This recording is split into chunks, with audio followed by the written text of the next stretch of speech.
Coming up on Bridge City News, there were 5 new deaths from the coronavirus in our province. The Alberta Chief Medical Officer of Health, Dr. Dina Henshaw, has an update. The union representing federal meat inspectors says it's just a matter of time before more beef processing plants are shut down due to COVID-19. And the federal government is dishing out $9 billion in emergency relief for students. We will explain why. Your nation, your province, your southern Alberta. From the heart of Lethbridge, it's Bridge City News with Hal Roberts. Thanks so much for joining us. Alberta saw 5 more deaths from COVID-19 today, bringing the total in our province to 66. There were also 306 new confirmed cases, which means we now have just over 3,400 in Alberta. There are also 303 here in the South Zone. Our Chief Medical Officer of Health, Dr. Dina Henshaw, says cases are on the rise at the meat processing facilities at JBS in Brooks and in High River, where the Cargill plant is temporarily closed. At the JBS plant, there are currently 96 confirmed cases and workers from that plant. In Cargill, there are 440 cases in workers from that plant, but the larger outbreak, including households, is up to 580 cases, linked, again, not all coming from Cargill, but in cases that are linked to that outbreak. A union is warning that a meatpacking plant in Brooks is postponing the inevitable by staying open after another facility was temporarily shut down because of COVID-19. Production at Cargill, just north of High River, was closed Monday after an outbreak linked to 484 cases of the illness, including the death of a worker. The JBS plant in Brooks, meanwhile, had recorded 67 cases as of Monday.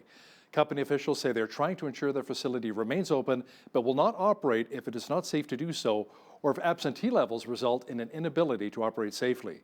The president of the agriculture union that represents federal meat inspectors says it's just a matter of time before JBS is forced to temporarily halt production as well.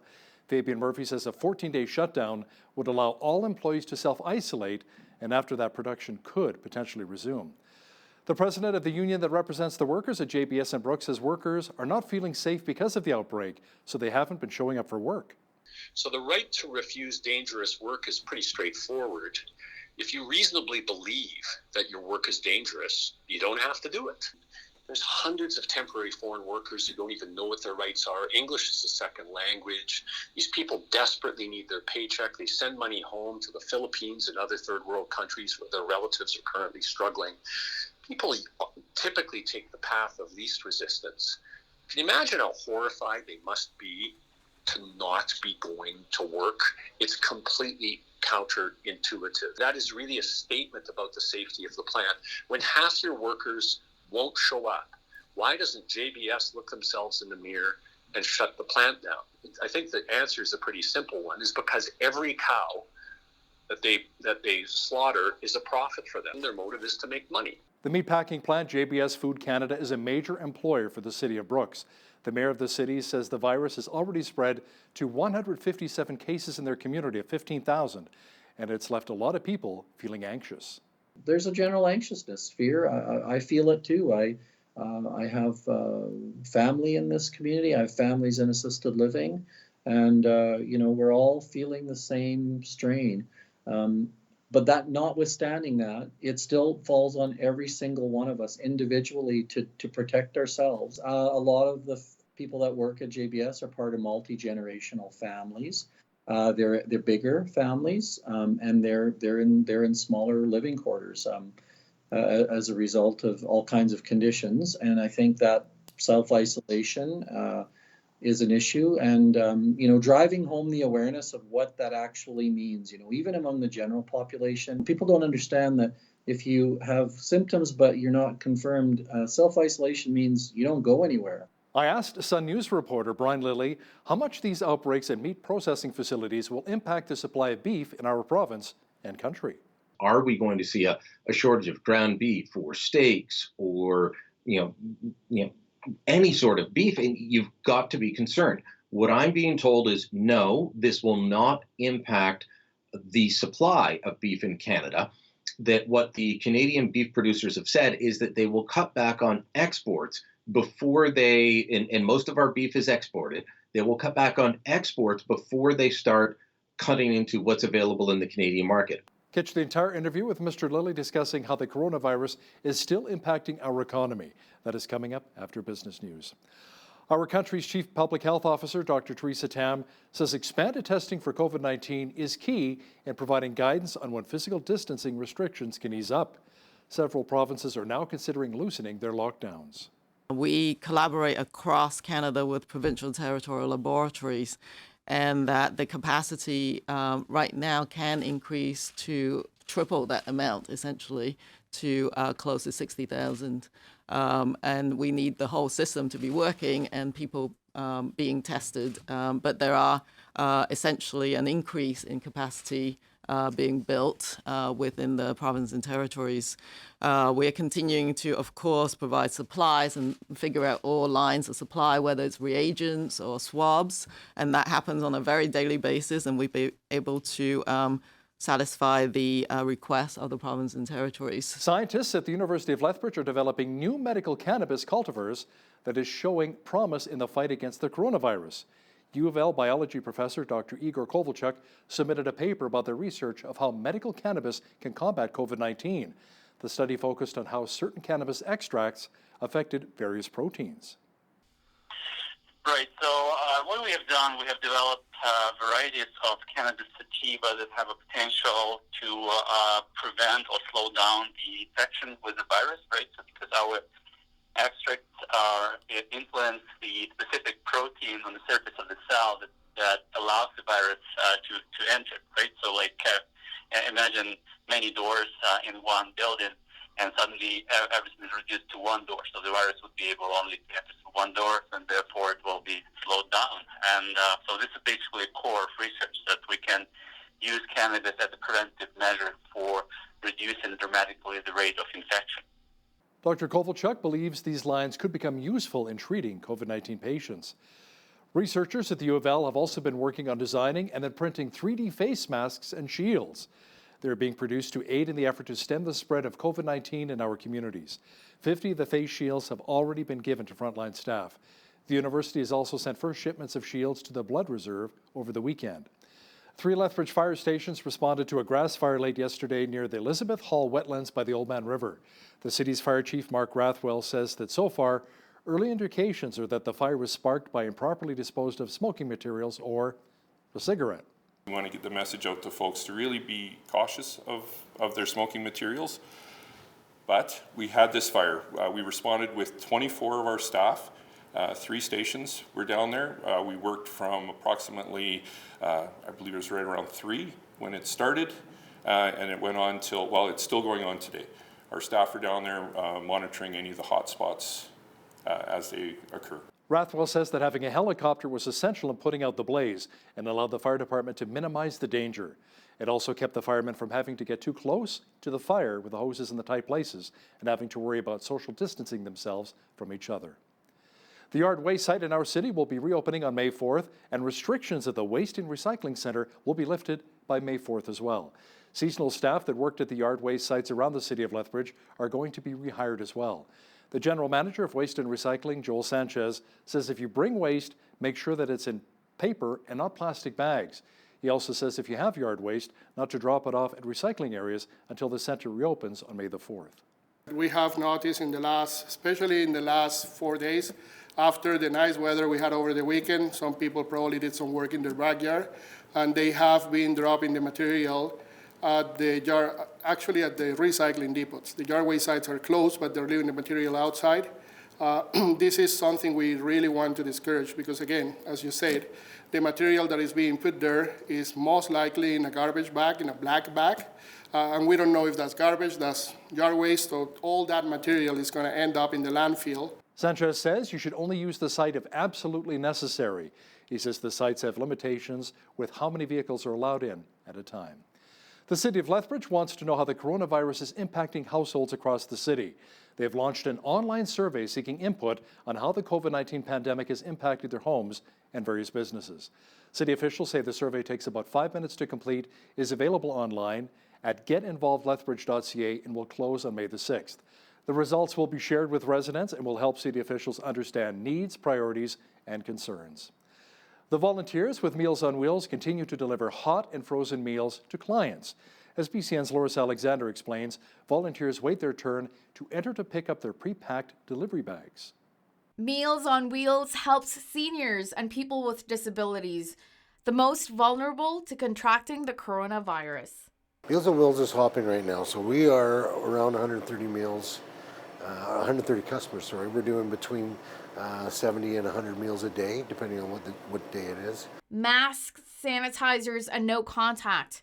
Just some of the changes made to protect their volunteers and clients. Now all of our volunteers have a container of hand sanitizer they can use at their pleasure, so that they're trying to say, we're trying to keep everyone as safe as possible. Things being the way they are, there's not the opportunity to have that connection the way I maybe could have prior to the pandemic happening.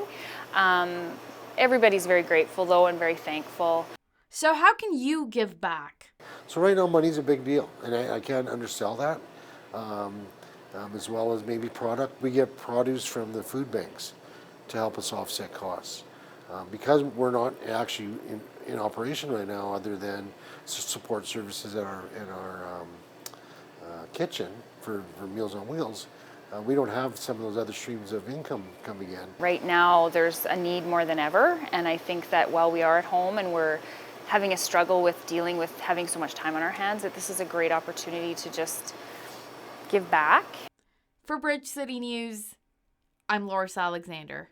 With National Volunteer Week coming up April 19th through the 25th, the province is asking to celebrate those who give up their time year-round. We chatted with Lethbridge Family Services about one of their very special volunteers. It makes me very happy to volunteer because I like to put smiles on people's face and help them in their tough times, and it always reminds me of a story I learned in school, like the bucket story, that I always think of it when I help someone, that I fill their bucket, and seeing the smile and pride on their face fills my bucket. Alexis is definitely one of our youngest volunteers that we've ever had on a consistent basis. 3 years she's volunteered. 3 years ago she started with Angel Tree. She saved up her own money from birthdays, from her allowance, and she went out and bought just a ton of gifts for children and teens for Angel Tree. Then came and wrapped, because at the time we were wrapping, and filled the gifts. And at that time we were short of dollars for Angel Tree. We were short of gifts in a big way. We had 600 kids to go, and I was seriously wondering how we were going to fill those gifts. So she called up her grandfather, Ron Sakamoto, in Phoenix and said, "Grandpa, you've got to help out." And he did. And we always say it was from her words to his heart. And they saved Angel Tree that year. The province announced today that it has launched a new tool connecting Albertans with volunteer opportunities with the Northern Lights program. It will create one-stop shopping for all of those who are looking to volunteer during the pandemic. Provincial data shows that Alberta has more than 26,000 nonprofit organizations, which rely heavily on more than 1.6 million Albertans each year through volunteer initiatives. The way musicians make a living has changed during the COVID-19 pandemic. As Micah Quinn explains now, a Lethbridge musician and music teacher is now performing and teaching his students online.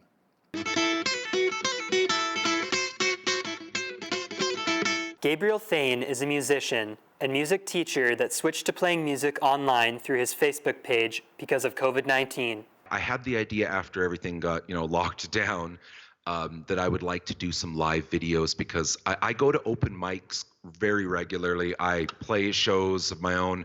I go to other shows and take pictures. Like I love being involved in live music, and I'm really hurting without all that. Thane just started doing online guitar lessons for students through Facebook Messenger.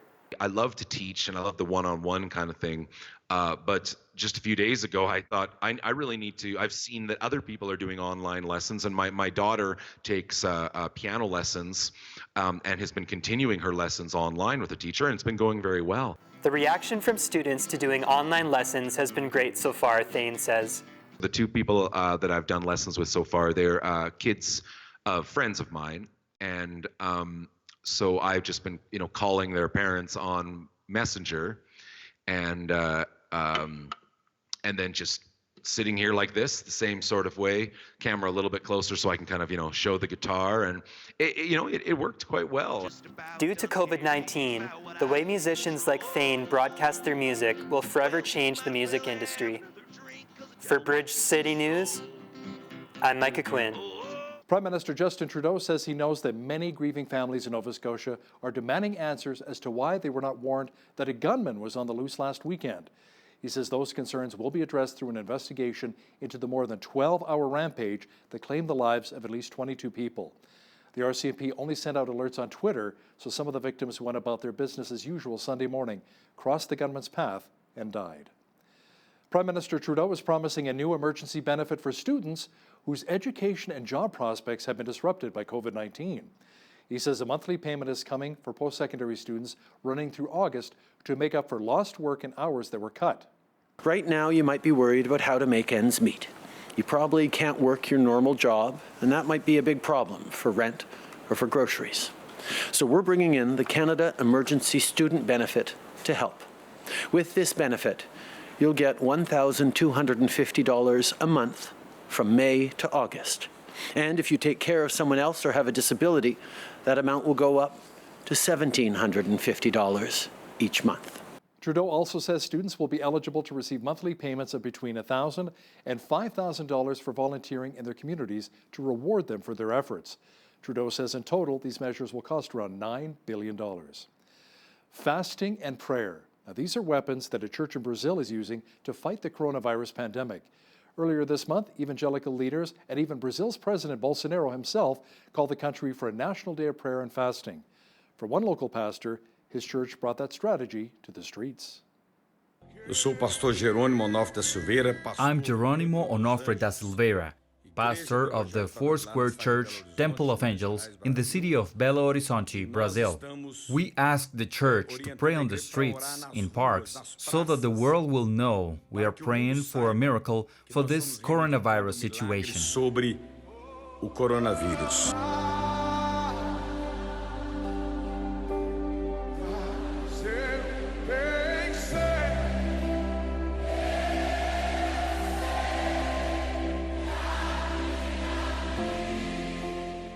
Many farmers have begun their spring seeding, and if you're looking for a little bit of moisture, there's a possibility some may be on the way.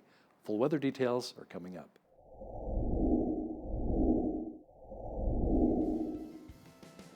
It was another nice day in the Windy City today. Lots of sunshine and just a few clouds, but there is a chance of some rain developing tonight and into tomorrow. Jeanette Roche is here now with all of the weather details. Jeanette? Yeah, Hal, just when we thought we were in the clear, we're going to be getting some cloudy skies and a bit of rain, but I'd rather take the rain over the snow any day. Looking ahead to tonight, we're going to be seeing cloudy skies. We're going to see a 30% chance of showers developing late this evening and overnight. The overnight low is 2 degrees. We'll be seeing a westerly wind with gusts up to 60 km per hour. Into tomorrow, we'll be seeing 16 degrees as the high, a mix of sun and cloud, and 30% chance of showers beginning late in the afternoon. We're also going to be seeing some wind gusts tomorrow as well, and an overnight low of 1 degree. Looking ahead to the 5-day forecast, though, this is where we're going to be seeing a lot more sunny skies beginning on Friday with a high of 15 degrees. Looking into the weekend, we'll be seeing highs of 16 and 15 with a mix of sun and cloud. And then into Monday and Tuesday, we're going to even it out with 18 degrees as we are finally reaching those average temperatures for this time of year. And of course, the almanac tells us that this time of year, we should be seeing a high of around 14 degrees. We're definitely getting in that range. The overnight low should be around 0, and we've been keeping it a bit higher than that as well. So we're doing very well. The high temperature on this day was back in 1969. It was 27 degrees, and the low was minus 19. That was back in 1967. The sun rose this morning at 6:24 a.m. and it set at 8:35 p.m., giving us just over 14 hours of sunlight. By the way, the UV index is at 6 or high, so time to almost break out that sunscreen. Looking to the west coast tomorrow, mix of sun and cloud. We could see some showers in Victoria and Vancouver, highs of 16 and 15. High of 14 expected in Calgary with a chance of rain. Sunny skies up in Edmonton with a high of 15 degrees. Over in Saskatchewan, highs of 15 in Saskatoon and 16 in Regina. Both of those cities seeing a mix of sun and cloud with chance of showers. Same thing for Winnipeg, high of 18 degrees there. They could see some showers as well. Now, Toronto is a little bit of a different story. The low a little bit higher there with the 3 degrees. A mix of snow and rain, and then we're going to be seeing lots of sunshine in Ottawa and Montreal with highs of 7 degrees in those cities. As we take it further to the Maritimes, a high of 4 degrees in Fredericton with a mix of sun and cloud. They could see a chance of flurries over in Halifax with a high of 4. 2 degrees is expected to be the high in Charlottetown, and St. John's high 5 degrees. They could see a possibility of some flurries out there in Newfoundland as well. There you go. That is your weather forecast. The annual pace of inflation posted its biggest one-month decline in more than 10 years last month. Inflation was up 0.9% from a year ago as the price of oil collapsed and the economy was first hit by the coronavirus pandemic. Economists believe inflation will fall even further in the months ahead and predicts a trip into negative territory. Energy prices fell 11.6% on a year-over-year basis, with drivers paying 21.2% less for gasoline compared with March of last year. Calgary-based Enerplus Corporation is shutting down oil wells at its Canadian operations, along with wells in Montana and North Dakota. The company is once again cutting its capital spending plans as oil prices continue to plummet. Enerplus says it will cut another $25 million on top of a previous cut in mid-March that will leave it at about 55% of its original budget of $545 million. The Forest Products Association of Canada says it's very optimistic about the future despite the challenges presented by the coronavirus. The group's president and CEO, Derek Nyber, says the pandemic has reinforced the importance of the industry. He says forest products are essential as material for masks, gowns, toilet paper, and paper towels. Nyber says he hopes Ottawa will provide some funding help to keep sawmills running. Warner Brothers is the latest studio to experiment with an on-demand movie release while theaters are closed due to COVID-19. It is going to premiere the animated Scooby-Doo film Scoob on digital platforms. Earlier this month, Universal Studios sent Trolls World Tour to on-demand, and Disney announced that Artemis Fowl will go straight to streaming on Disney Plus in June. The major studios have postponed their top releases to later this summer, the fall, and even next year. Now, here's a look at today's markets. The TSX was up 348 points on the day to 14,288. The Dow was up 456 points to 23,475. The S&P 500 was up 62 points to 2799, and the Nasdaq was up 232 to finish the day at 84.95. Oil was up $2.66 to $14.23 per barrel. Natural gas was up 9 cents to $1.91. Gold was up $2.07 to $17.16.15 an ounce, and silver was up 3 cents to $15.13 an ounce.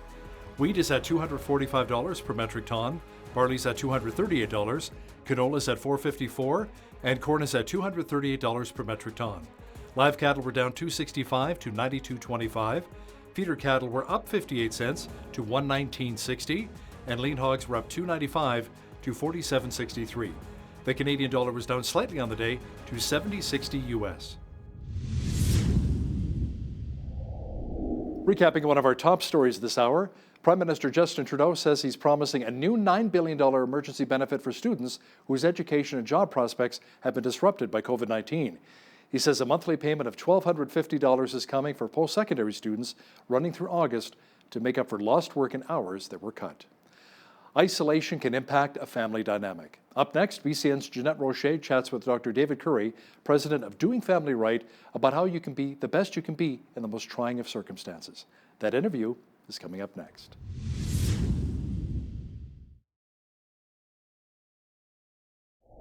Well, the COVID-19 pandemic has drastically changed how our day-to-day lives are lived out, and it's been a frustrating experience for most of us.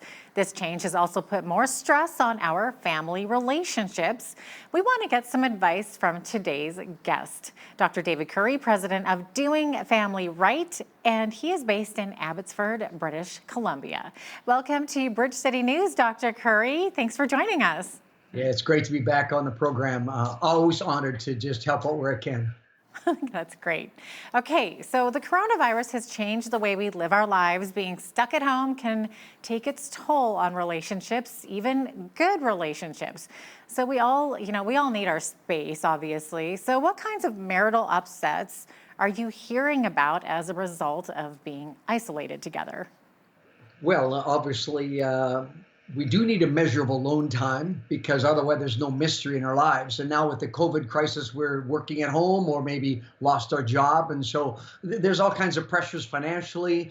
There's pressures to just worry about the pandemic, and even contracting the disease, and is it going to affect me? There's worry about long-term factors. And there's stresses on even the educational side, because now I'm super teacher and all that super, if you're not used to homeschooling, which most aren't, there's a lot of pressures on the home and the family at this time. Yeah, no kidding. What advice do you have for couples to avoid these kinds of clashes, kind of about like money and spending too much time together, instead to actually use this time to improve their relationships? Yeah. You asked the question, Jeanette, because I recently wrote an article exactly on this, and the difference between social distancing, which we need to do, and social exclusiveness, which I am actually able to be with my spouse and family at this time where I'm, as it were, quarantined. And so it's how you look at it. It can be a great enriching time. It also can reveal a lot of fractures in the relationship that are already there, because the extra stress is going to do that. So just operating with a greater level of patience, recognize that extra stress is there for all of us. And so, a little more grace, a little more patience. Sometimes we have to do timeouts, maybe chill, do our version of workout stresses and things. But there's just some realizations that things are different, and we have to think a longer perspective. It's not just hang in there for another 2 or 3 weeks and we should be good. This could be another few months or longer, and so we got to start getting into some routines that are going to be functional. Yeah, exactly. Now, of course, the kids aren't able to attend school, so mom and dad are stuck doing some kind of home education. Any tips on how to do this successfully?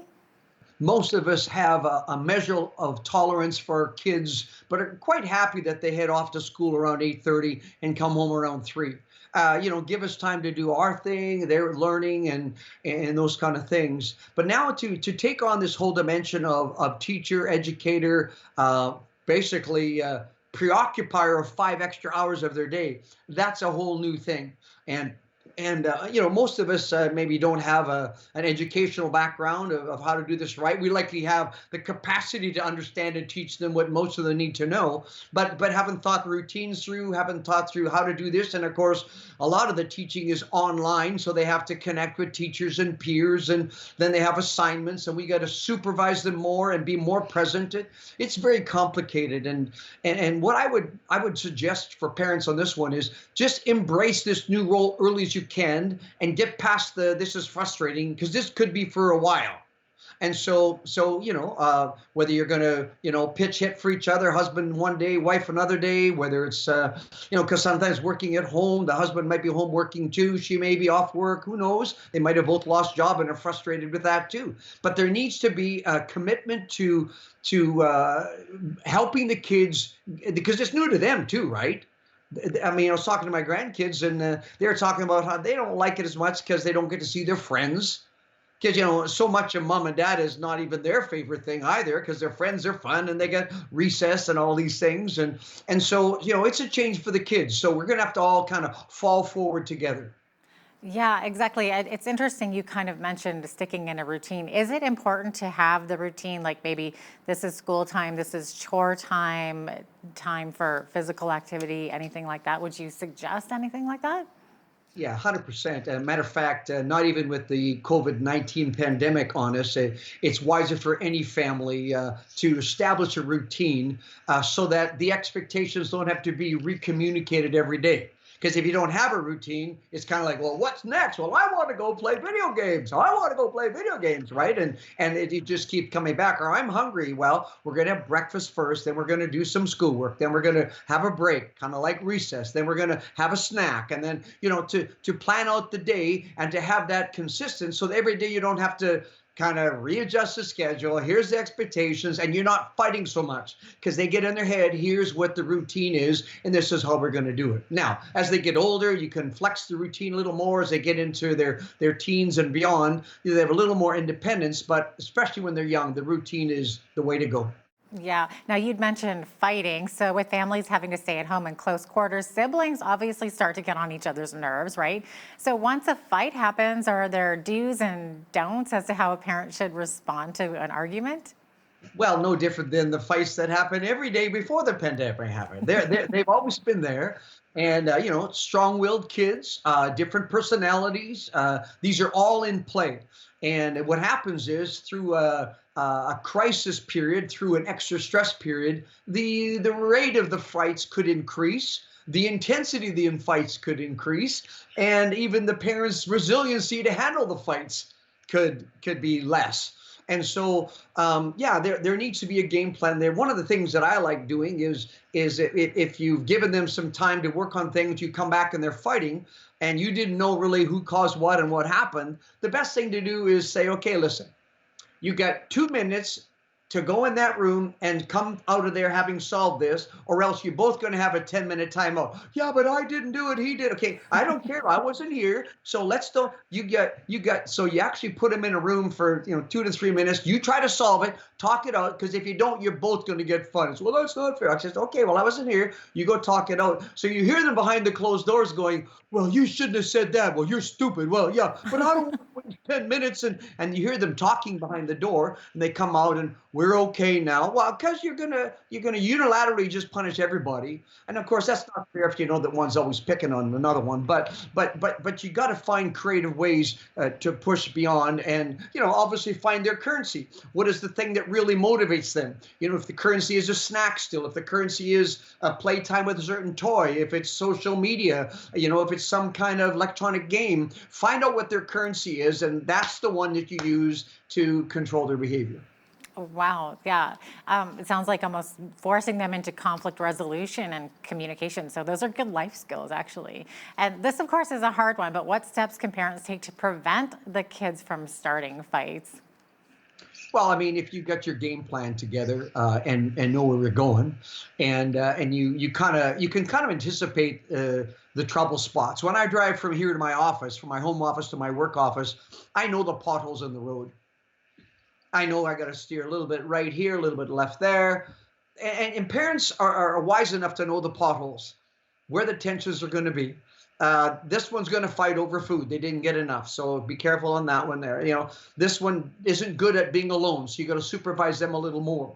So the wiser the parent, the more they know the trouble points, where the potholes in the road in the family, to kind of steer them away. And you can start to realize, okay, this was too long of this. We got to stop and come back to this, or we need some activity time to get some of the energy out. You got to just read the situation and react accordingly as a parent. Yeah, well, you hit the nail on the head right there. How important is it for the kids to get some physical activity during this time? Well, if you raise kids, and we had 4 and now 13 grandkids, you got to understand that they go stir crazy. They got all this energy inside, and having them kind of really get a little bit tired, a little bit exercise out and all that allows them to settle down for a period. They're not as antsy. They can settle in on a task. And so it's really important to vary the educational time with, I know you can only play in your backyard or in the park near whatever with your kids, but, some kind of tag, or, we got croquet in the backyard, or other different games where they can play, or we go for a family walk or a hike or whatever, just to let that energy be spent. And because most kids like recess at school, they're going to like those breaks as well. And so, but the activity, some kind of physical exertion is a good thing. Yeah, that's great, especially now that the weather's getting nicer. And then, of course, kids, they love to spend hours on the screen. So what's your advice on how to set proper boundaries around this? Yeah, well, of course, that's a complicated one before the virus, right? Because, kids are becoming really screen dominant. If I use the word FaceTime, meaning you and me seeing face to face, not like on a screen, though Apple has used that, I like to have kids balance FaceTime, real face to face time, with screen time. to just say, look, if you've had, 2 hours of playing with real people, you can have some time now with screen time, right? And try to find a balance between FaceTime, real people time, and screen time. And then also, keep an idea that the screen time is part of the reward system. For most of them, that's the gratitude. They want to do that. And so that's part of the currency. So really important to keep in mind that I can use that as collateral in my corner to get the behavior that I want. So healthy boundaries, depending on the age of the kid, and be careful when they're really young. They do it too much, the addictive behavior kicks in, and then it more becomes an impulse control problem, and that's hard to correct later. So be careful. Yeah, and this isolation time, it also gives us an opportunity to spend more quality time together as a family, which is a good thing. So and that could include, regular time reading scripture together or praying together or even discussing some of the many questions that kids might have about life. So what's your advice for parents who are afraid to maybe tackle those big issues in the spiritual family times together? You're so right, Jeanette, when we're talking about there's more opportunity for family time. I call it social exclusiveness, that we are forced now to be our little unit, our family. And of course, right down to individually, I have no excuse now, well, I don't have time to read my Bible. You have a little more time to read your Bible now. Okay, so you shouldn't be able to use that as an excuse. Also, to carve out time for a couple, especially if your kids are older and they can watch themselves, for couples to go on a walk or just to go pick up with their favorite drink and just chat in the park, husband and wife together. A little more couple time would be really wise. And then even as a family, to do things together as a family. More families are doing more games and puzzles and watching things together than they ever have before. So that's all good. Spiritually is an interesting thing. Rather than, my opinion, would be rather than trying to carve out more God time, interact about spiritual things as part of life. Rather than, well, we're going to have family devotions now. Well, okay, you can have some devoted time to share something and to pray together. That's good. We pray together every night with our kids. And even on the weekend, we had some grandkids over. We prayed with them every evening. But spiritually, it's really important to live your faith, first of all. Your kids are going to get it from you because they have been watching it. But then secondly, talk about the Lord and the difference Christ makes, even how it relates to the crisis. Talk about that as everyday life conversation, not just in this set time. Have the set times, but be bigger than that. Is that fair? Absolutely. Of course, this whole situation is having an impact also on divorced parents who are sharing custody of kids. So what we're hearing is that in some cases, one parent maybe believes that the other isn't following proper health precautions, so they feel justified in not allowing visitation or not sharing custody as required by the courts. So what's the proper way to maybe handle a situation like that? Well, that's a good question. It's a fair question. But for those in that situation, obviously the greater amicability between a divorced, ex, partners, the better it's going to be for the kids. So before COVID came along, there has to be a willingness to work together, that custody is shared and we respect one another. And so the greater there is that flow happening, the more likely during this time we'll be able to get through these things. I did have a couple just last week where there was a stress over this very thing.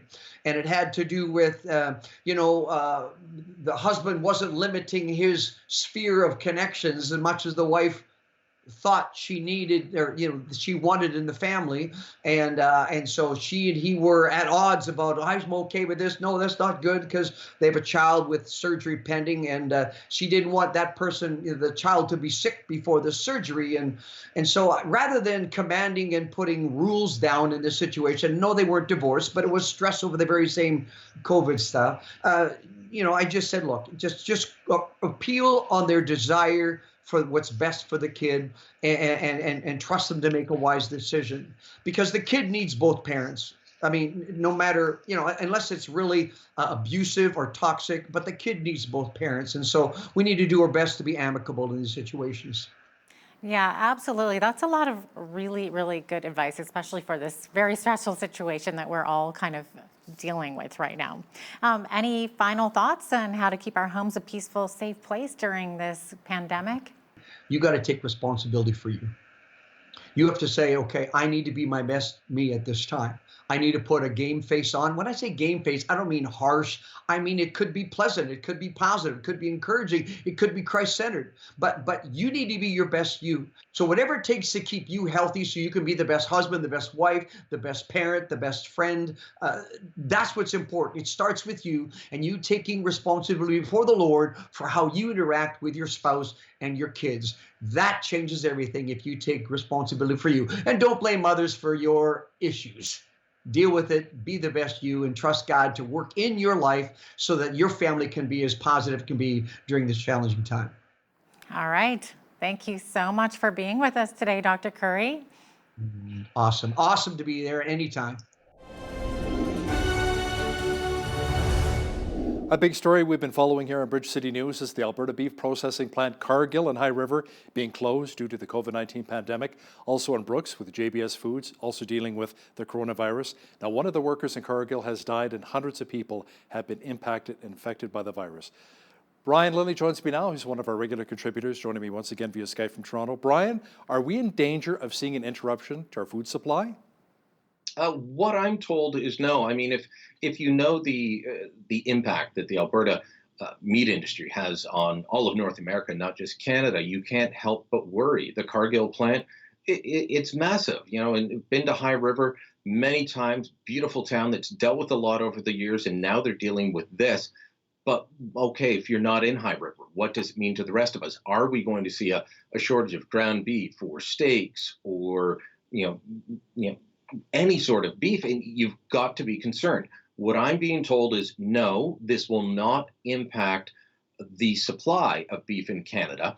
That what the Canadian beef producers have said is that they will cut back on exports before they, and most of our beef is exported, they will cut back on exports before they start cutting into what's available in the Canadian market. Obviously, Cargill's got to shut down. Harmony, up north of Airdrie, had to shut down a little while ago for this very same reason. Not as bad an outbreak, and now Brooks dealing with it. So three major plants.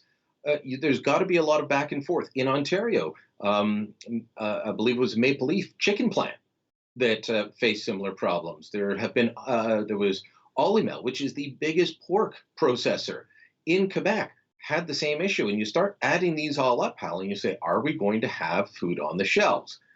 Yes. Will it cost more? Possibly.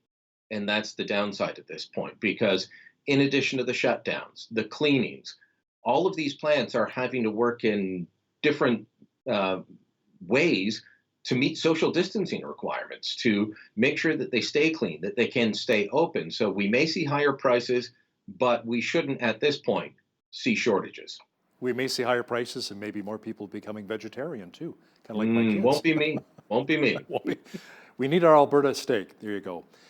2 airplanes that were sent to pick up personal protective equipment, Brian, for many of our frontline workers during the coronavirus pandemic came back empty. What happened there? One of them was a plane that was chartered by the federal government, the other by a province. Now, when Prime Minister Justin Trudeau was asked about this, he confirmed all of the details to reporters in one of his daily updates, but he wouldn't identify the province. Now, I can assure you that it's not Alberta. That was my first thought because, as we've discussed previously, Alberta has one of the best supply chains for PPE in the country, as I believe the sole province that buys all of their equipment through one buying channel. They've got better options. So much like the Ontario liquor store, if they want that particular French wine, they're going to get it. Well, for us, it's booze. For you, it's PPE, which is a bit more valuable at the moment. So it wasn't Alberta's. I haven't been able to confirm that it's Ontario. Some confusion there. People saying, I don't think it's ours. So my guess at this point, we'll find out shortly, I'm sure, is that it's most likely Quebec. All the provinces working to get their own PPE, but also working in conjunction with the federal government. And what happened was the 2 planes were forced to leave because the material wasn't there. And there are rules in China about how long you can sit on the tarmac. So Chinese officials said, nope, you've got to leave. So they had to fly all the way back to Canada without the material. That's a real problem.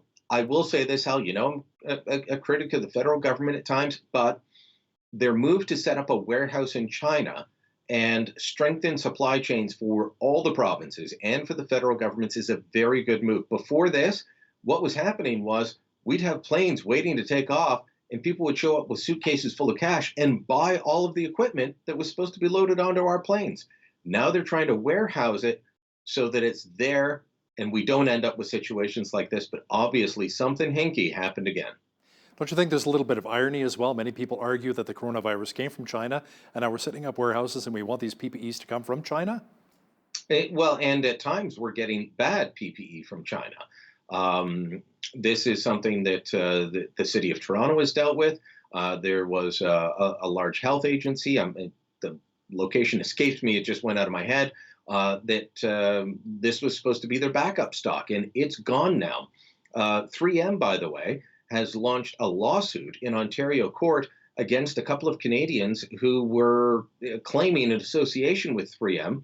3M has been going around. They've launched lawsuits in California, in Texas, I believe Delaware, Illinois, and now in Ontario, trying to get at people who were price gouging. They were charging up to $17 for a single mask that they claimed was N95, and 3M doesn't even know if they were actually their own masks. That's all part of the lawsuit now. Brian, BC has been talking about opening up their economy again, and Ontario is starting to make plans as well. Are we slowly headed in the right direction? Well, that again depends on where you live. And right now in Alberta, the answer is a definite no. British Columbia was ahead of the curve on this in terms of having the pandemic hit them. They got hit earlier than the rest of the country. They got hit harder, and now they're coming out of it. In Quebec, it's unlikely that they're going to open up. And in Ontario, we're still about 500 new cases a day, dozens of deaths reported each and every day. That is not happening yet. But the province here is starting to talk about it. Much like Premier Kenney has said, this is a goal of his. Now, he hasn't released his plan yet, but he has said it's important that we be ready to reopen. Ontario Premier Doug Ford has set up a provincial cabinet committee to look into these very things. All the economic ministers from finance, treasury board, job creation, tourism, and the arts and culture, all of them on this committee to say, okay, once we're ready to go, how do we do it? Like I said, British Columbia is a little bit further ahead. Now, I did a big piece on this on the weekend, talking to all kinds of people. The owner of Lawn & McQuaid, they've got stores across Alberta, in British Columbia, every province. They are looking at how they're going to be doing it. Businesses are looking at how they're going to be doing it. And the term that I heard from business people was it's going to be a dimmer switch, not an on-off switch. So the lights are off right now. They're going to go up. It's going to start off kind of romantic, Hal, before it gets really bright. Think of it that way. It won't be back to business as usual right away for the business community. How we work will change and will continue to be changed for a long time. How we shop will continue to be changed. Whether we can go into restaurants, all of those things. And polling shows that regardless of how provinces are doing, Brian, the public wants the restrictions we're all living with to stay in place for a little while longer. Yeah, and again, that was across the country. It was regardless of gender, regardless of social and economic class. It was regardless of political party. So 77% across the country said no. The low was Quebec at, I believe, about 64%. Alberta was 69%. And Ontario, 84% saying it's too soon to release the restrictions. 64% of Conservatives said it's too soon. Among Liberals, it was 89%. New Democrats, 88%. So people are just, no, don't do it yet. Now imagine that you're a premier and they're all facing this same pressure from certain groups to say, open up. And you look at the general public and you say, they're not there yet. And then on the other side, you've got the medical officers saying, you're not ready to open yet. This is dangerous. So the public doesn't want it. And the medical officers say, it's too dangerous to do it. If you do open up, you're going against public opinion, very strong public opinion, and you're going against the medical experts. Every single death that occurs after that will be blamed on the premier that opens up before things are ready. Brian, I've talked to a lot of business owners across southwestern Alberta. Many of them are saying, I can't afford to keep my doors closed another 2 to 3 months. What are you hearing as well with the business owners that you've interviewed? Well, they're understanding, but they're saying, look, we've got to find a way to do it. And so depending on where you live, provincial and municipal regulations vary. And you've seen things like allowing restaurants to do more takeout, or if you're a licensed restaurant that can serve beer or wine, well, you can sell the beer or wine with the takeout food, or Canadian Tire can do curbside pickup, and so can the pet food store. There are ways to get around this. Lana McQuaid is doing curbside business still. So if you really need that guitar for, to torture your wife in the middle of lockdown, how you can go to Lana McQuaid and get that guitar, and other stores are doing it. But they've got to see a path that makes sense to them. And many of them are coming up with their own plans and lobbying government. Golf, for example, big golf lobby, hitting every provincial government saying, you know what, we can change the rules. We can make sure the clubhouse is closed, the pro shop is closed. We can adjust tee-off time so there's longer space. You don't have foursomes, all kinds of things like that. Those are the types of things that we will start to see as we reopen. It's not going to just be, all right, we're back open and it's business as usual. It will be gradual, it will be slow, but we'll get there. As we discuss opening up some aspects of the economy, Air Canada is stopping all flights to the United States for a month beginning on April 26th. Tell me more about that. The business case just isn't there. If you remember back to the beginning of all this, the end of January, Air Canada was still doing a lot of flights in and out of China. And there were calls for people to say, oh, wait a minute, we've got to stop flights in and out of China. It's dangerous. Well, before Air Canada could be told to stop going in and out of China, before governments could shut down the border, the business just dried up because people said, I'm not going there. I'm not going to Wuhan. The Chinese government had put in travel restrictions. We had not, but people just said, I'm not going into this hotspot. And so a whole bunch of the airlines dropped their business. So Air Canada saying, you know what, the border's going to be closed for another 30 days. There's no sense doing these flights back and forth. It doesn't make economic sense. You've heard the stories of WestJet based in Calgary. So much of their fleet is just sitting idle. Air Canada is doing much of the same. This is why we do need to get the economy going again for all of these jobs. People will say, well, who cares about big business? Who cares about the stock market? It's about the flight attendant. It's about the caterer. It's about the pilot. It's about the golf course marshal. It's everybody is out of work right now. And unless you're working for a very large company or the government, it's a lot of people not getting paid. The fight over how to hold sittings of Parliament continues, with the Liberals blaming the Tories and vice versa. I know Conservative leader Andrew Scheer was talking about maybe 3 days a week, and Justin Trudeau saying, hey, that's simply irresponsible. The Conservatives want 3 days of in-person sittings and 1 day of virtual sittings. Now, they're not having the entire 338 members of Parliament there. They're not having all the pages. You've spent time on Parliament Hill. You know that when it's in full swing, you're talking, not just the hundreds of MPs. They each have at least one staffer with them. If they're cabinet ministers, they have multiple staffers. You've got the clerk and the speaker and their staffs. You've got the pages. You've got the cleaning staff. You've got the security guards. We're talking thousands of people. That would be irresponsible.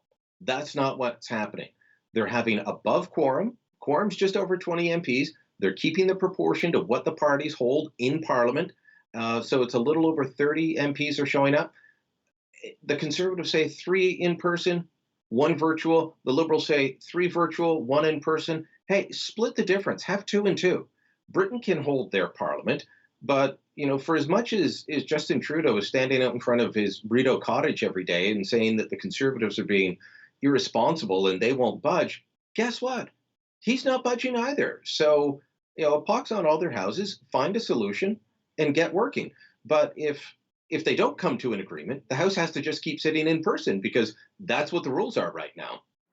Former Australian Prime Minister Malcolm Turnbull has accused our Prime Minister Justin Trudeau of humiliating other world leaders during negotiations for a revamped Trans-Pacific Partnership trade deal in 2017. Brian, what happened? Well, this is from Malcolm Turnbull's new memoir. And he mentions all kinds of world leaders in it, says different things about them. And so every country is looking through the memoir to say, oh, what they say about our guy.